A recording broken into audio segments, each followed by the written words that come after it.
Bonjour à toutes et à tous. Alors on vous emmène aujourd'hui pour un petit bivouac immersion d'automne avec toutes ces belles couleurs, on en profite. Alors comme d'habitude c'est l'aventure, on va explorer des coins qu'on ne connaît pas. Et là notre objectif ça va être de faire tout ce cirque-là. Alors là on ne voit qu'une partie.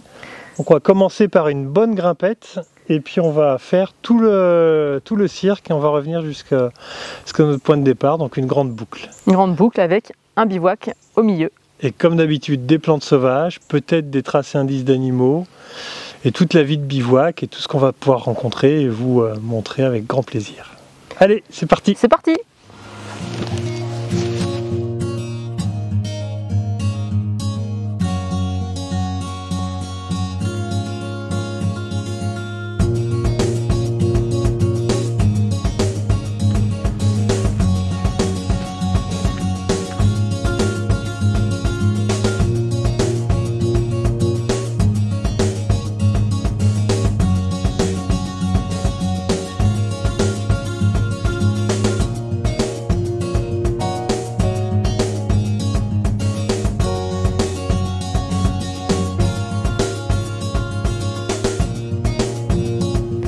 Alors on connaît souvent la violette par rapport à ses fleurs qui sont comestibles, pas toujours intéressantes parce qu'elles ne sont pas toutes odorantes, mais bon, ça peut faire de jolies décos dans les salades. On la connaît moins par rapport à ses feuilles, donc vous voyez en forme de cœur, très légèrement dentées, et qui sont très très agréables parce que douces, il y a beaucoup de mucilage dedans, donc on peut rajouter dans les salades pour adoucir si on a des plantes un peu amères dedans par exemple, ou dans les soupes. Donc nous on va s'en servir soit pour mettre dans notre salade ce soir ou dans notre soupe. Voilà.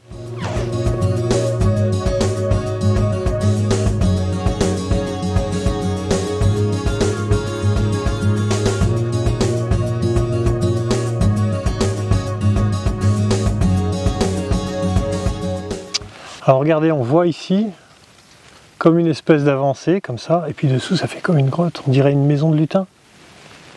Mais en fait, c'est pas vraiment une maison de lutin, parce que si on s'approche, on va voir... Alors peut-être qu'il y a des petits lutins qui viennent, mais on va voir tout un tas de petits indices comme ça. Et là, qu'est-ce qu'on a? On a une coquille de gland.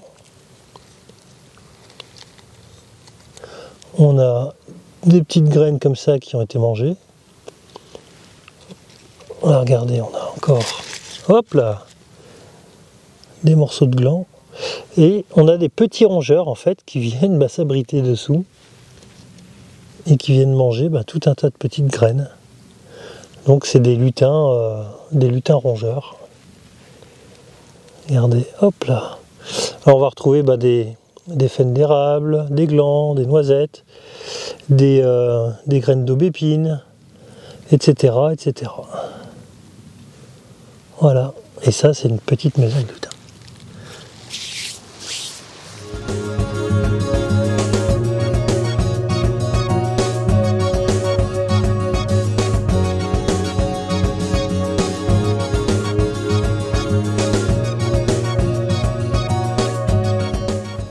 Hey, regardez avec moi. Je vous montre des belles traces de chevreuil et de chamois, ou de chamois. En fait, tous les animaux avec des ongles, ils vont faire des marques comme ça sur les rochers.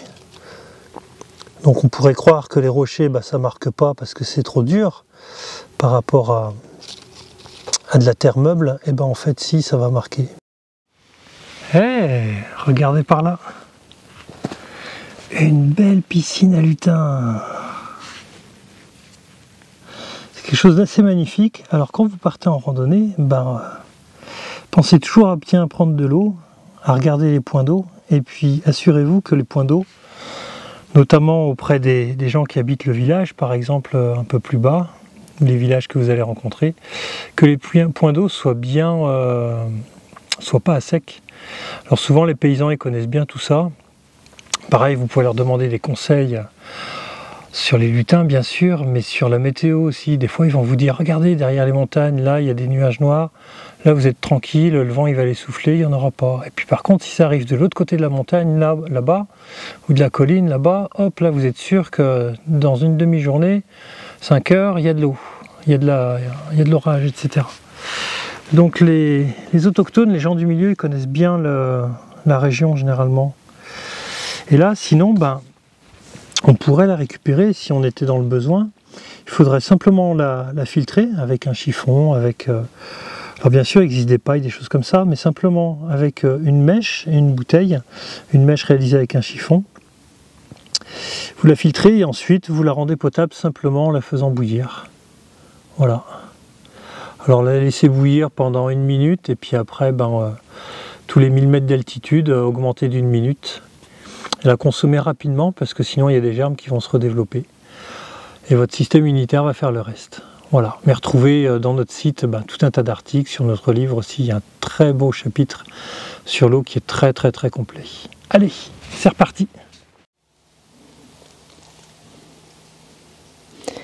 Bon, j'ai trouvé quelques faines, donc voilà, donc les fruits du hêtre, j'en avais parlé dans une autre vidéo. Bon, cette année, c'est pas vraiment une année à faine, soit celles qu'on trouve, elles sont déjà à moitié mangées, ou alors elles sont vides, donc il va falloir trouver autre chose pour le dîner. Hein.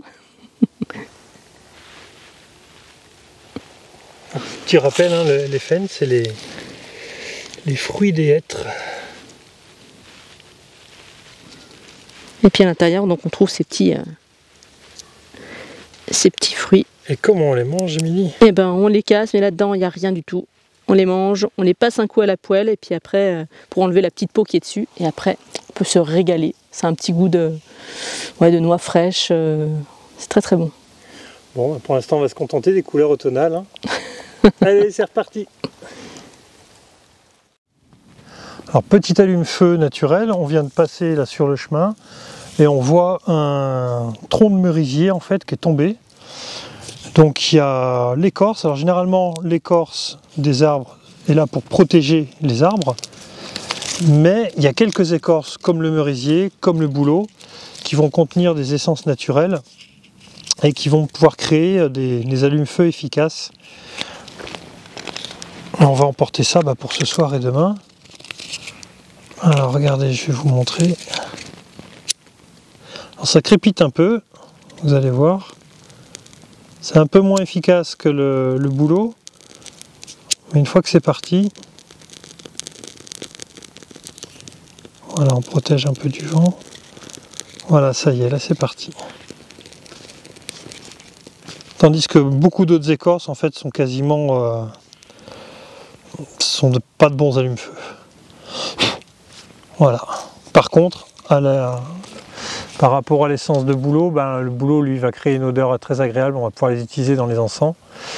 Mais le merisier, c'est pas terrible. Par contre, c'est bon, c'est un bon succès d'année.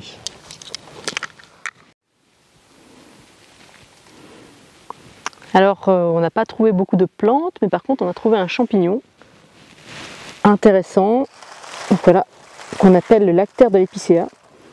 Donc, une de ses caractéristiques, c'est que quand on le coupe, il va faire, comme tous les lactaires portent son nom, moi j'en ai un autre, il va faire un lait comme ça, orangé.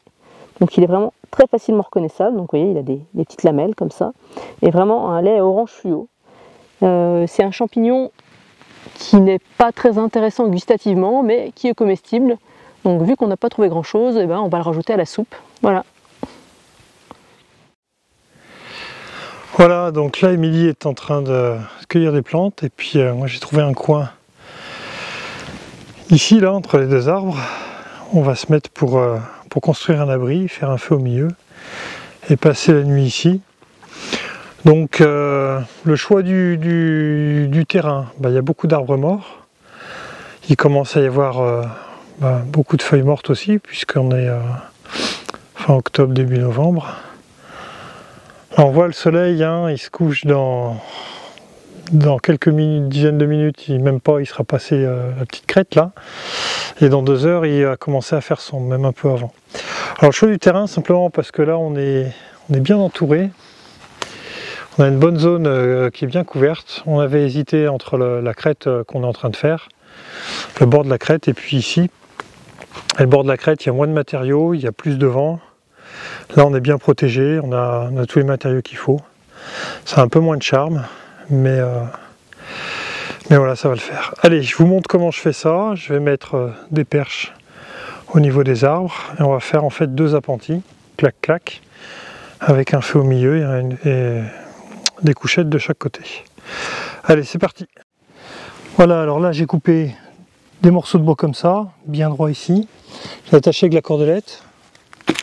On vient reposer notre perche de ce côté-là. On vient attacher le tout bien avec de la cordelette et on serre tout ça bien contre l'arbre. Voilà. Et là, ça nous donne 2 bases pour pouvoir mettre des branches mortes et ensuite recouvrir de feuilles. Allez, c'est parti.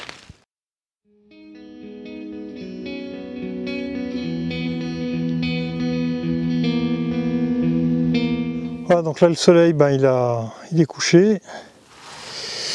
Et puis voilà où on en est avec Émilie. Donc on a mis déjà tout un côté plein de feuilles. On a tout un autre côté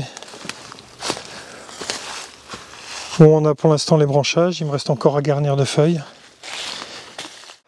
Voilà, alors finalement on a décidé de faire autrement, c'est-à-dire que on n'avait pas assez de feuilles. On était un petit peu short en temps, du coup on s'est dit qu'on allait s'adapter, hein, ça fait un des principes de vie et survie en nature. Donc on a enlevé une partie de l'appentis, on a renforcé celui-ci, on a mis toutes les feuilles mortes qu'on pouvait pour renforcer l'isolant au niveau du sol et surtout notre confort. Là, ce grand morceau de bois, il va servir à maintenir tout ça pour faire un petit matelas. Et on allait faire un feu un peu plus important en long. Voilà. Donc maintenant, il nous reste à faire le feu. Et puis Émilie va vous expliquer la cuisine. Voilà, donc j'ai mis l'écorce de merisier que j'ai récupérée tout à l'heure. Je gratte un peu de bois gras dessus.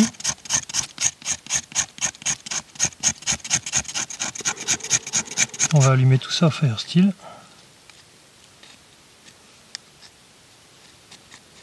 Voilà.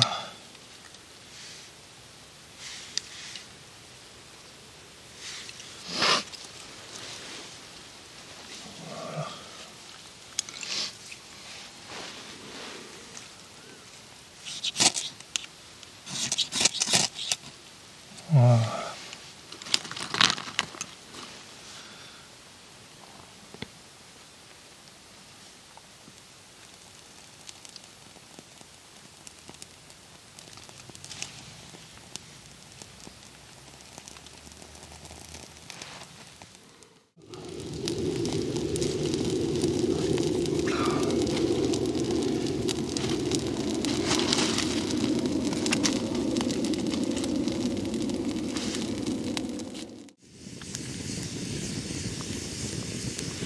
Alors au menu ce soir, une petite soupe avec les plantes qu'on a glanées en forêt. Donc à savoir que la forêt, c'est pas forcément du point de vue des plantes comestibles le milieu qui est le plus riche.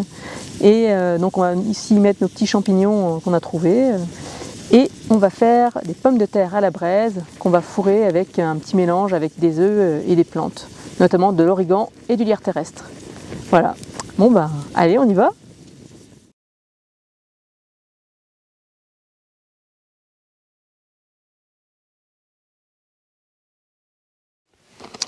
Voilà, alors on a des patates où on a ouvert. Donc là c'est la mixture. Donc il y a un œuf, des plantes sauvages, un peu de bouillon, plein de bonnes choses. Et on va remplir ça, voilà. Voilà, après on mettra un petit peu de viande séchée et un petit peu de fromage.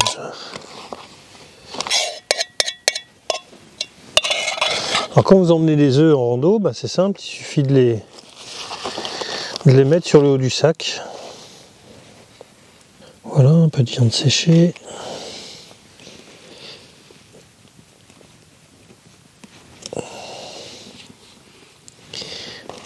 Des petits morceaux de comté.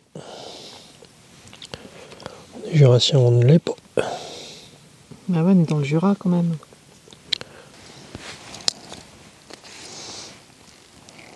c'est pour le cuistot. Allez hop, on ferme les patates. Des bonnes kartoffeln. Et on va mettre tout ça dans la braise. Hop là.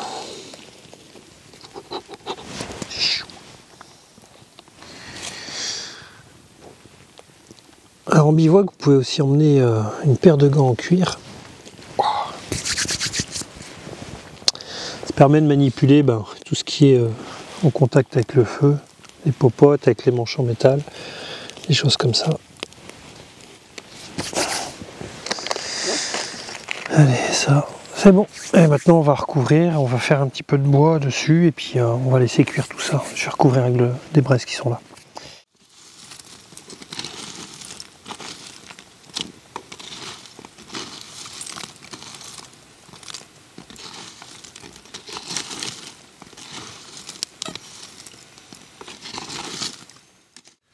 Voilà, donc ça c'est les soupes qui sont en train de cuire. Alors c'est des soupes faites de A à Z maison. Donc il y a d'abord des oignons avec un peu d'huile d'olive et de l'eau pour les faire dorer tranquillement. Ensuite on a un peu de patates, de la courgette. Et en plantes sauvages on a de la violette pour donner un peu d'épaisseur. On a fait aussi un petit peu roussir de la farine. On a fait un petit roux avec les oignons. Il y a le lactaire de l'épicéa, et puis il y a du plantain et des pissenlits, si je ne me trompe pas. Voilà, donc tout ça, ça va finir tranquillement de cuire.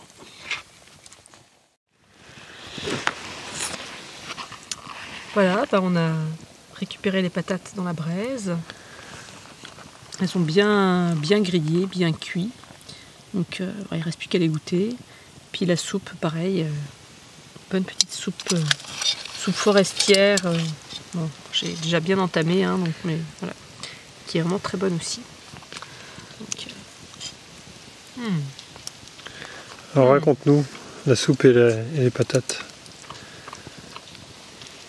Les patates, on sent bien le lierre terrestre dedans, c'est très, très bon. Et la soupe, un peu plus diffuse, on sent un petit peu le lactaire de l'épicéa, ça n'a pas trop de goût, mais ouais, ça fait de la matière, quoi. Donc super repas.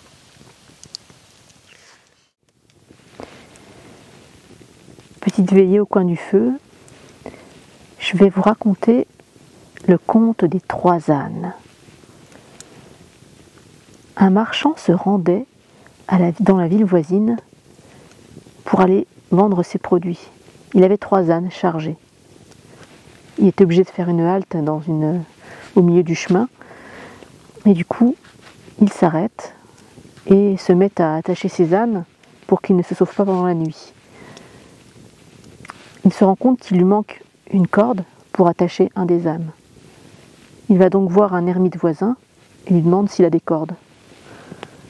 L'ermite n'en a pas, mais il lui propose d'attacher son âne, de faire semblant, d'attacher son âne, donc de faire un nœud, etc. Et il lui dit « Ne t'inquiète pas, ton âne ne partira pas ». Le marchand n'est pas très convaincu, mais il n'a pas bien le choix, donc il revient vers son âne et il fait semblant d'attacher, il fait un nœud, etc. pour l'attacher. Puis après il va se coucher. Le lendemain matin, il se réveille.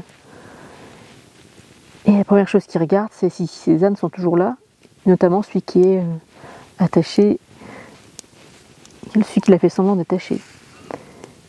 Et l'âne est toujours là.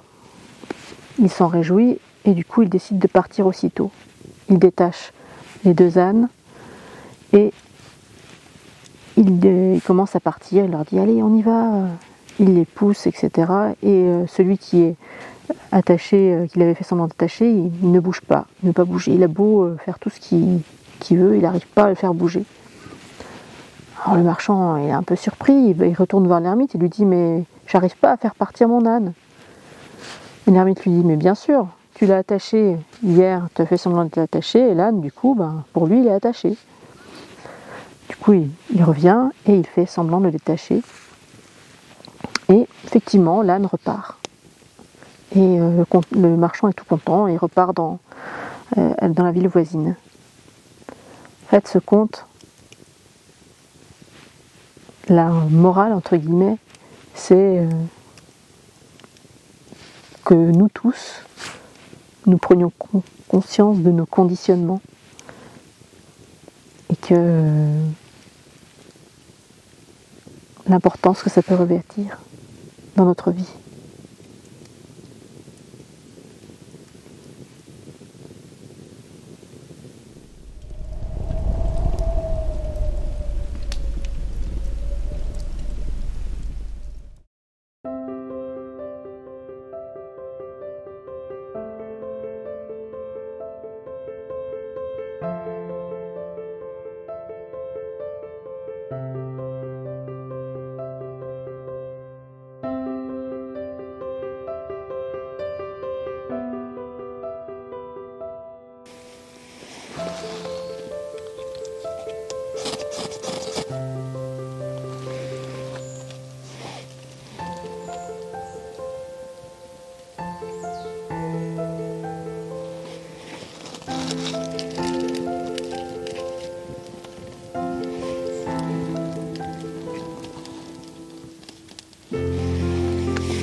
Bonjour à toutes et à tous. Voilà, alors cette nuit, 2 degrés, un paysage magnifique et le plaisir d'un bon feu de bois.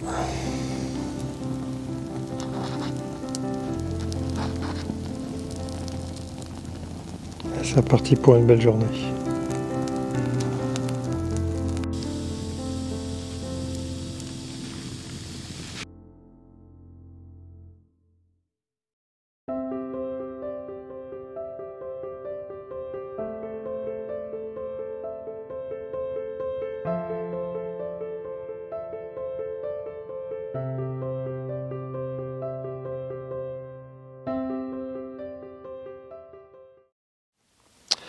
Voilà, le feu est tranquillement en train de s'éteindre, on va camoufler tout ça, démonter l'abri. Et Émilie, tu nous parles?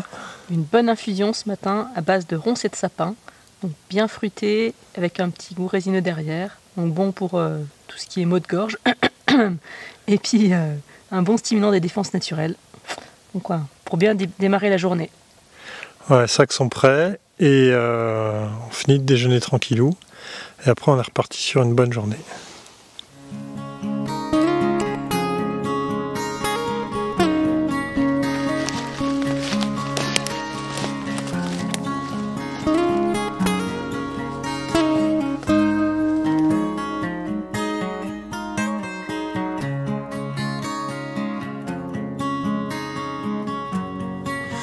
Voilà, donc là on est sur un petit belvédère et on va faire toute cette crête là, redescendre et repartir à la part en bas dans les bois et revenir jusqu'à nos points de départ qui est là-bas dans la brume.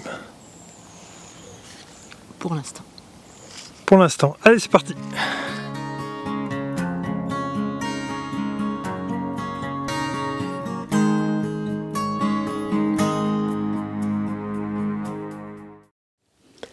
Alors là, on a affaire à une épière des bois. Bon, ici elle n'est pas très jolie, on voit qu'on est en fin de saison, hein, elle va bientôt disparaître pendant l'hiver, et elle est toute tachetée, donc c'est une plante que je ne consommerai pas, à part peut-être les plus jeunes feuilles. Mais voilà, l'épière des bois, donc c'est une lamiacée, donc on voit bien avec ces feuilles qui sont opposées 2 à 2, après on a la tige carrée, et puis il y aurait d'autres indices encore. Et c'est une très bonne comestible, qui au premier abord a une petite odeur de serpillière, donc pas très ragoûtante, mais quand on va la presser un peu plus longtemps, quand on la fait cuire, elle prend une saveur de cèpe qui est vraiment très caractéristique et vraiment agréable.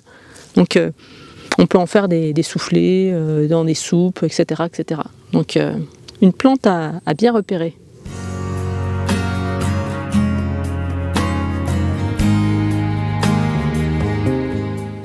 Alors, petit trésor de la nature, le cynorhodon, donc en hiver, qui est vraiment très appréciable parce que bon, plein de vitamine C et très tonique, donc super pour stimuler les défenses naturelles.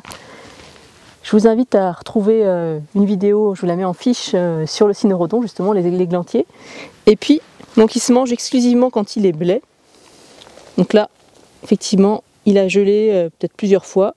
Et on peut en retirer la pulpe et puis la manger comme ça, quoi.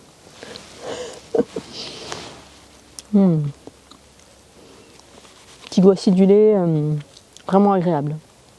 Ah, je me sens requinquée.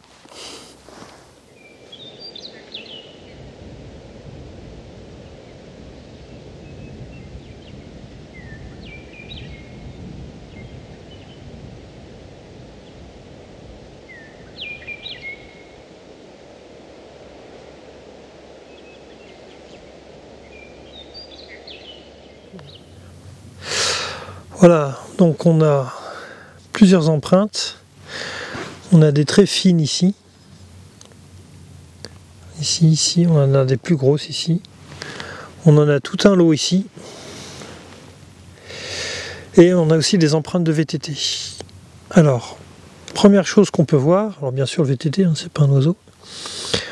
Mais voilà, je fais la mise au point. Là, par rapport à la taille du pouce, on est sur du petit passereau, du passereau.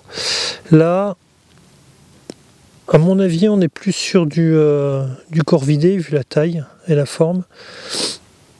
Mais c'est trop petit pour être une corneille, par exemple. Donc, je tablerai sur du jet des chênes. Et petite info, hop, voilà. Donc, c'est là où le VTT rentre en course, sans jeu de mots. C'est que le VTT, on l'a vu passer hier soir, le VTTiste, et là il y a un éclat, hein, une projection de boue qui est sur l'empreinte. Donc les empreintes d'oiseaux sont antérieures au passage du VTTiste. Ça permet de dater, de pseudo-dater. Et il n'y a plus, pas cette nuit, la nuit d'avant. Donc c'était entre la nuit d'avant et hier en fin de journée où le VTTiste est passé.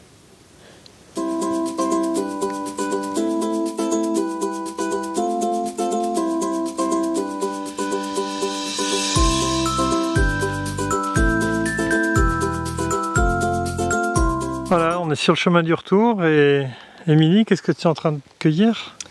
Je ramasse un petit peu d'ortie et puis on a aussi cueilli de la berce un petit peu plus loin. Donc là je me pique les doigts un petit peu, mais c'est pour faire un bon petit repas ce soir aux petits oignons, quoi. Donc patates, oignons, ortie et berce avec un peu de chèvre frais ou de la bûche.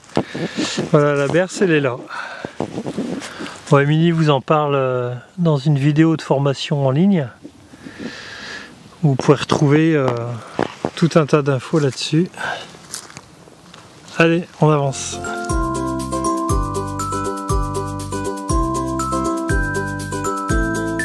Voilà, donc nous on est parti hier là, dans les brumes, hein, bien plus loin à gauche, et on a fait toute cette partie-là, on a dormi en haut, ce matin toute cette partie-là, et puis là on retourne par le bas, on refait la boucle mais par le bas. Et c'est magnifique.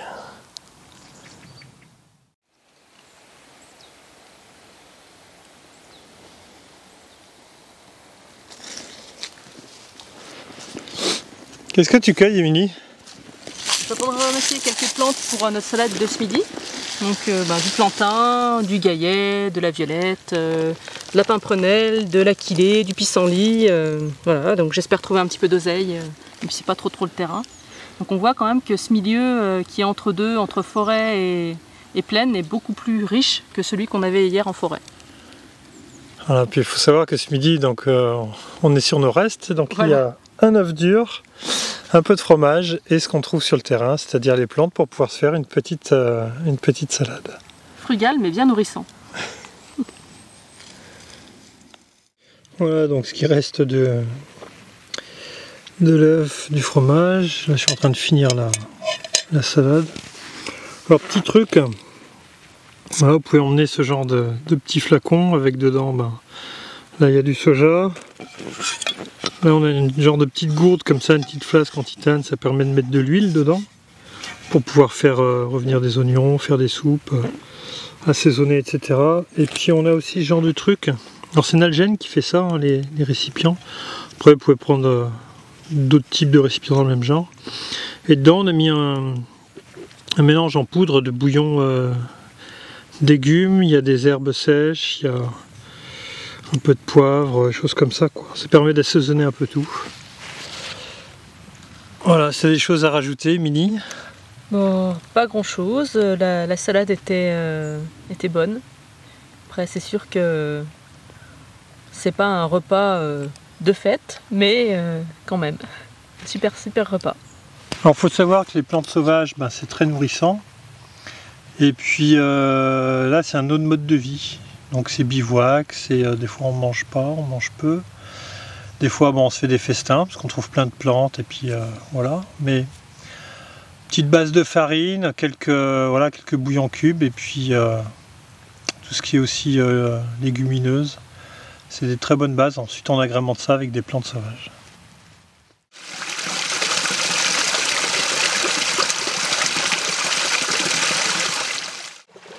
Et voilà, notre balade se termine.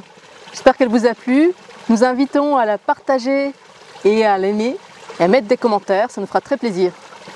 Et suite au prochain épisode. À bientôt. À bientôt. Bonne balade. Bonne balade.